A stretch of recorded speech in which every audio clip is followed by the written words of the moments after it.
It was the summer before my senior year in college. My little brother, always interested in military stuff, had gotten a pair of night vision goggles for his birthday, and he left them at my apartment. One night I was bored, and I decided to go and try the goggles out at a wooded hiking area / nature preserve nearby.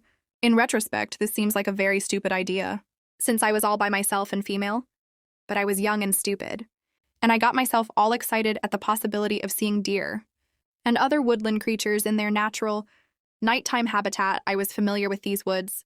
My best friend and I had hiked there the night before, and we'd never run into anyone else. Our area is mostly rural and pretty safe, so I didn't anticipate any trouble. I parked in a little sparsely lit parking area, ignored the sign park closes at 10, and entered the woods. I had vision goggles in hand. It was a half moon that night, and that was the only light that filtered down through the canopy of tree. It was pretty dark, and I didn't want to put on the goggles until I found a place to sit down. So I lit my way with the mini mag light on my keychain a couple of times. I thought I heard a little rustling in the woods a fair distance away, but it was nothing out of the ordinary, and I put it down to animal activity. Hopefully the deer had come hoping to see, after I'd hiked in a fair distance. I found a fallen log to sit on and put on the goggle. I don't know if you've ever used night vision goggles before, but the effect is impressive. They can turn near pitch darkness into brightest day. Everything appears in shades of green, but quite bright and clear for a while. I had a blast looking around from my fallen log vantage point. Some chipmunks played around in the leaves nearby, and a big owl blinked his lamp-like eyes at me from a tree branch. No deer, though, and I started to think that maybe they wouldn't be likely to come anywhere near me. Darkness or no, if I sat right out in the open on a log. So I decided to find a place where I could be a little bit more hidden.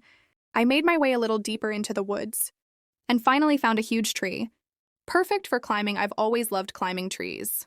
So it was nothing for me to hoist myself up a few branches and settle in to wait for my deer.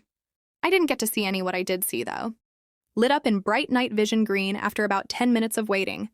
Was this a man dressed head to toe in dark-colored clothing, making his way stealthily through the woods he was coming from, the same direction I'd come, and was clearly trying to stay hidden, moving from tree to tree and glancing around carefully before moving on again. It looked very much like he was looking for someone.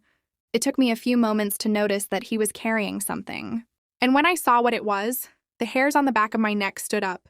He had a knife, a big one, and he was gripping it, as if he expected to use it in the very near future. It wasn't deer hunting season, and this was a nature preserve, where hunting of any kind was prohibited. And at any rate, the guy was alone and not dressed like a hunter anyway.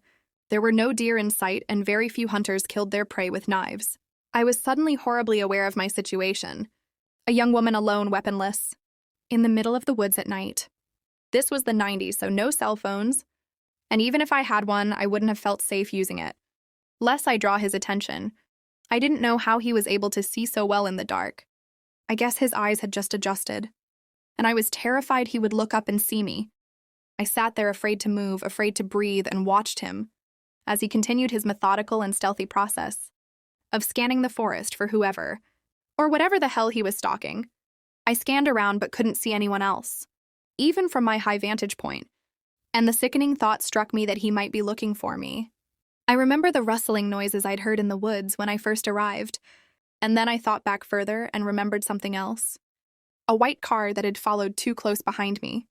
For most of my drive to the nature preserve, I've been annoyed and a little freaked out at the time, but when I turned into the nature preserve parking area, the white car had passed me and driven on its way, and I hadn't thought anything more of it. Now I wondered, horrified, if this was the driver of that car. If he'd circled back and seen my parked car alone in the lot. If he'd come in after me, I sat paralyzed with fear and watched the man for what felt like forever. But it's probably another half hour or so. It was a heart-stopping moment when he paused right underneath my tree, and I was sure he was going to look up and find me. But he didn't after a while. He seemed to give up on whatever plan he had in mind. I heard him say, "Screw it," and he started heading back in the direction he'd come. The direction of the parking area. I stayed in the tree, wet with sweat and crying until the sun came up a few hours later. Then I climbed down and still terrified, gripping a little can of pepper spray on my keychain. I made my way as fast as I could to the parking lot. The man had been there. My windshield had been smashed with a rock, and somebody had scraped all on the sides of my car with something sharp, presumably a giant knife that I'm lucky didn't end up in my chest. So I'm thankful for the night vision goggles. That let me see him before he could see me. And I'm thankful for big trees with sturdy branches.